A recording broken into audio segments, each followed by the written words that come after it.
नमस्कार, इस खास बुलेटिन में आपका स्वागत है। मैं हूं रुचि शर्मा। आइए डालते एक नजर हेडलाइंस पर। उभरती आर्थिक मुश्किलों के बीच क्रिप्टोकरेंसी ने किया फ्लैट ट्रेड, बिटकॉइन $19,000 से ऊपर। रियल एस्टेट टोकन ERN धारकों को ओनरशिप की पेशकश के बिना निवेश पर वोट करने की देगा अनुमति। Bitcoin mining data centre firm compute north ने बैंक्रप्सी के लिए किया फाइल। बिटकॉइन माइनर साइफर की है स्टॉक में $250 मिलियन तक को बेचने की तैयारी। कॉइनबेस पर $350 मिलियन के पेटेंट उल्लंघन का दायर हुआ मुकदमा। FTX वेंचर DCG ने डिसेंट्रलाइज्ड डेटाबेस सॉल्यूशन क्विल को दिया $9.6 मिलियन का समर्थन। बिटकॉइन माइनर आइरिस एनर्जी ने बी राइली के साथ $100 मिलियन के इक्विटी डील को किया साइन। बैंकरप्ट क्रिप्टो लेंडर वर्जर के CFO ने दिया इस्तीफा। मनी लॉन्ड्रिंग जांच में ब्राजील की संघीय पुलिस ने 6 क्रिप्टो एक्सचेंजेस पर छापा मारा। इटली के AC मिलान ने मॉन्की लीग के साथ लॉन्च किया NFT game. Robust underlying indicators के बीच इन्वेस्टर्स को इकोनॉमिक पेन का सामना करने के लिए क्रिप्टोकरेंसी ने शनिवार की सुबह फ्लैट ट्रेड किया, जबकि बिटकॉइन $19,000 से ऊपर ट्रेड कर रहा था।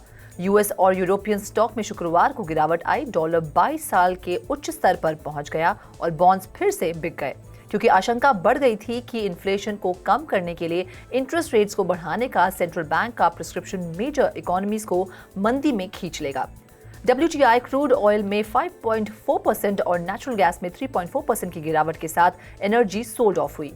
सेफ हेवन रेपुटेशन के बावजूद गोल्ड 1.8% गिर गया। इकोनॉमिक कंडीशंस के बैरोमीटर के रूप में इस्तेमाल होने वाले कॉपर में 3.6% की कमी आई। US private sector business activity में कॉन्ट्रैक्शन दिखा, लेकिन उस रेट पर नहीं जिसकी उम्मीद थी। S&P global US composite PMI जो मैन्युफैक्चरिंग और सर्विस कंपनीज के डेटा को ट्रैक करता है की रीडिंग अगस्त से ज्यादा और अपेक्षा से अधिक थी। इन सब के बीच बिटकॉइन को पिछले 24 घंटों में 0.8% की गिरावट के साथ अराउंड $19,140 पर ट्रेड करते हुए देखा गया, जबकि ETH ने उसी समय के दौरान 0.6% नीचे आते हुए अराउंड $1,315 पर ट्रेड किया। ऐसे में अन्य मेजर ऑल्ट कॉइन्स को मिक्स्ड ट्रेड करते हुए देखा गया। ERN फंडिंग एजेंसी यूरियन कैपिटल का एक टोकन अपने होल्डर्स को प्रॉपर्टी वीडियो गेम्स पर वोट करने की अनुमति देकर प्रॉपर्टी मार्केट में हलचल मचाने का प्रयास कर रहा है।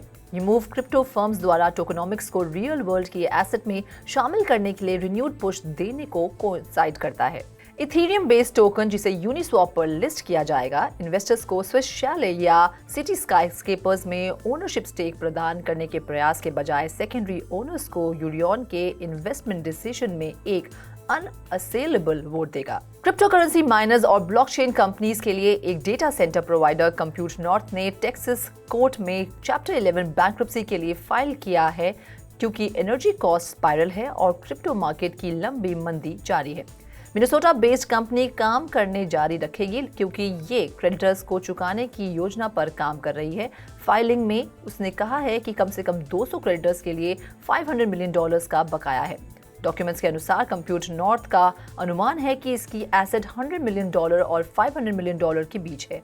कंप्यूट नॉर्थ के क्लाइंट में crypto mining giants marathon digital और कंपस माइनिंग शामिल है।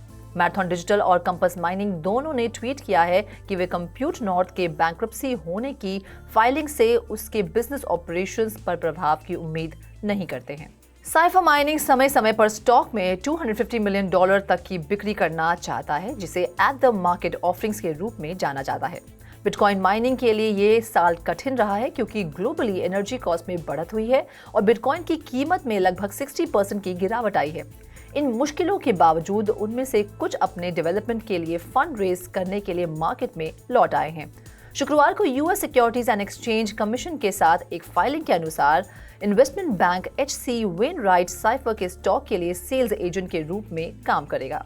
कॉइनबेस ग्लोबल पर वेरिटासियम कैपिटल LLC द्वारा मुकदमा दायर किया जा रहा है, जिसमें आरोप लगाया गया है कि क्रिप्टो एक्सचेंज ने वेरिटासियम के फाउंडर रेजी मिडलटन को दिए गए पेटेंट का उल्लंघन किया है।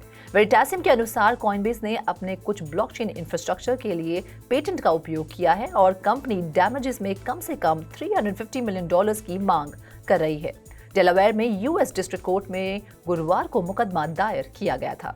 Decentralised database infrastructure provider Kwil ने क्रिप्टो करेंसी एक्सचेंज FTX और डिजिटल करेंसी ग्रुप की वेंचर कैपिटल आर्म जैसे हेवी हिटर्स द्वारा समर्थित फंडिंग राउंड में $9.6 मिलियन जुटाए हैं। क्विल बैकर्स की सूची में ब्लॉकचेन, एलिकॉर्प और एम्पलीफाई पार्टनर्स भी शामिल हैं, जो सभी कंपनी की वेबसाइट पर पार्टनर्स के रूप में लिस्टेड है। बिटकॉइन माइनर आइरिस एनर्जी ने अगले 2 वर्षों में इन्वेस्टमेंट बैंक बी रायली को इक्विटी में $100 मिलियन तक बेचने के लिए एक डील पर साइन किया, जो इंडस्ट्री में बैंक के दूसरे बड़े इन्वेस्टमेंट को मार्क करता है, जो सीरियस मार्केट हेडवाइन का सामना कर रहा है। US securities and exchange commission के साथ फाइलिंग के अनुसार बी रायली शुक्रवार से शुरू होने वाले 24 महीनों में IREN के ऑर्डिनरी शेयर्स 25 मिलियन तक बाय कर सकता है। फाइलिंग में कहा गया है कि अगर बैंक उन सभी शेयर्स को लगभग $100 मिलियन में खरीदना चाहती है तो माइनर में उसकी 31% स्टेक होगी। आइरिस एनर्जी ने बी रायली की कमिटमेंट के लिए बी रायली 198,174 ऑर्डिनरी शेयर्स जारी किए, जो टोटल में शामिल है। शुक्रवार को अर्ली ट्रेडिंग में आइरिस के शेयर करीब 12% नीचे थे। बैंकरप्ट क्रिप्टो लेंडर वॉयजर के चीफ फाइनेंशियल ऑफिसर अश्विन प्रीतिपॉल दूसरे अपॉर्चुनिटीज का पीछा करने के लिए कंपनी छोड़ रहे हैं।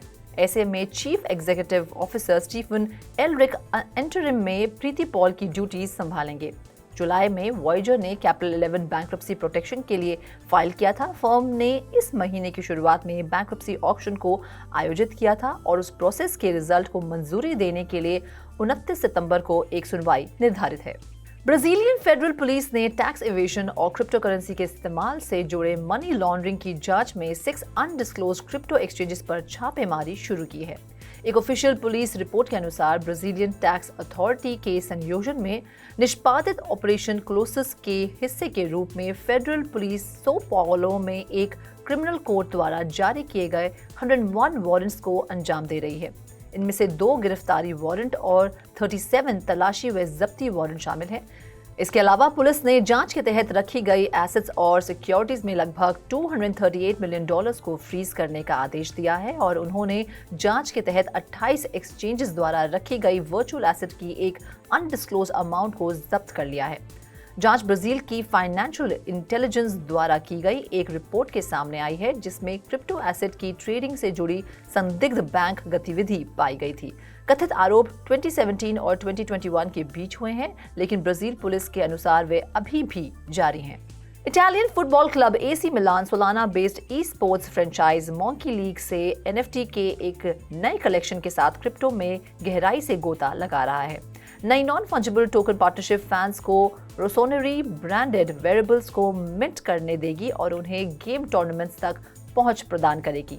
AC मिलान मॉन्की लीग के साथ पार्टनरशिप करने वाला पहला फुटबॉल क्लब है। इस खास बुलेटिन में फिलहाल इतना ही। आप देखते रहिए 3.0 TV।